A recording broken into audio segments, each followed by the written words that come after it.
खुशामदीद नाजरीन, सारा news channel में आप सभी का खैर मकदम है। अय्यप्पा स्वामियों और BJYM का DGP ऑफिस के बाहर शदीद एहतजाज, कई गिरफ्तार। हैदराबाद के लकड़ी का पुल के इलाके में वाक़ डायरेक्टर जनरल पुलिस DGP के दफ्तर के बाहर आज अय्यप्पा स्वामियों ने BJYM के कारकुनान के साथ मिलकर शदीद एहतजाज किया और दफ्तर का घेराव करने की कोशिश की। पुलिस ने मुजाहिरीन को आगे बढ़ने से रोका और कुछ स्वामियों को गिरफ्तार कर लिया। DGP दफ्तर के बाहर भारी तादाद में पुलिस फोर्स तैनात की गई। स्वामियों ने शदीद बरहमी का इजहार करते हुए कहा कि दीक्षा पर मौजूद पुलिस मुलाजिमीन के साथ इख्तियार किया गया रवैया उनके मजहबी जज्बात को ठेस पहुंचा रहा है। उनका कहना था कि महकमे पुलिस का ये अमल उनके अकायद और जज्बात के खिलाफ है। इस मजहबी जज्बात के खिलाफ किए जाने वाले इक़दामात की मुखालिफत में DGP ऑफिस के सामने ये एहतजाज किया गया।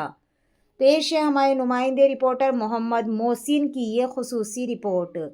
इसी तरह की मज़ीद तफसीलात से जुड़े रहने के लिए आपके अपने न्यूज़ चैनल को लाइक करें, शेयर करें और फॉलो करना ना भूलें।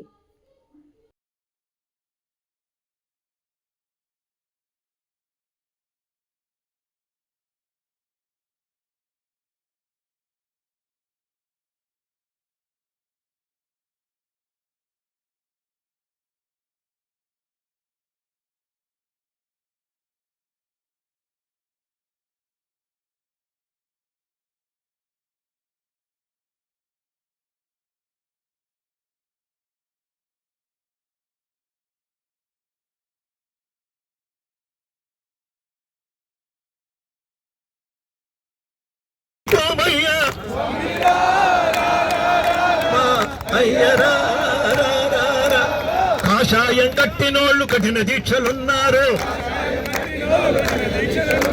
నీలి రంగు జుట్టినోళ్ళు దెయ్యమంతో ఉన్నారు, ఈ నల్ల మట్ట కట్టినోళ్ళు నిన్న నమ్ముకున్నారు.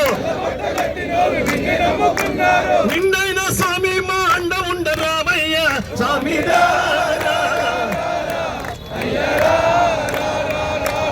ప్రకృతంతా నీ కోసం పరవశించిపోయింది, ఆ చామంతులు గులాబీలు కాచి విరగబూసాయి. నీ మెడలో చేరాలని, నీ సేవలు పండాలని. పూలు పుట్టింది ఎందుకు? నారాయణ వనంలో పూసిన ప్రతి పువ్వు వెంకటేశ్వరుడికే, ఈ సృష్టిలో పూసిన ప్రతి పువ్వు అయ్యప్పకే. మనం మెడల్లో మాలలు వేసుకోవడం, ఈ సిల్క్ శాలువాలు కప్పుకోవడం తగ్గించుకున్నంత వరకు, మానేసేటంత వరకు ఇలాగే ఉంటాం. 100 పూల మాలలతోటి క్వింటాల బియ్యం వస్తుంది, 500 మంది భోజనం చేయొచ్చు. 100 శాలువాలతో అయ్యప్ప బావమరుదులో షడ్డకులం అయితే అవన్నీ మర్యాదలు తీసుకోవాలి. మనం ఆయన దగ్గర దాసానుదాసులు, భక్తులు, సేవకులం కాబట్టి ఇక ముందైనా ఆర్భాటాలు తగ్గించి భక్తి పెంచుకుని